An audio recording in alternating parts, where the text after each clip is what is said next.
Hey people, it's a Pilgrim and welcome to my Viking mead hall.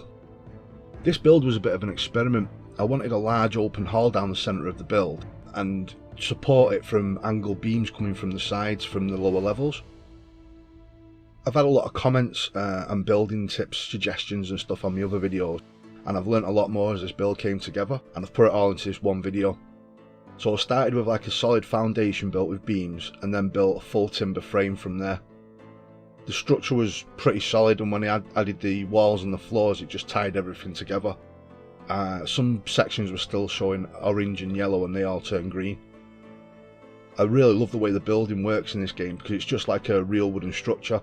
You know, timber frames can be solid but they're still quite flexible.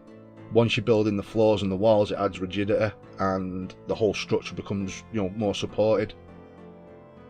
So yeah, this is a big build, but I don't think it's at the limits of what a wooden structure can be. Nowhere near, really. It's just that the higher you build and the taller the structure gets, the more support you need. So you sort of lose that open space inside because you've got like beams and everything holding all the structure up. So I'm going to keep going. I really want to try one of those stave churches.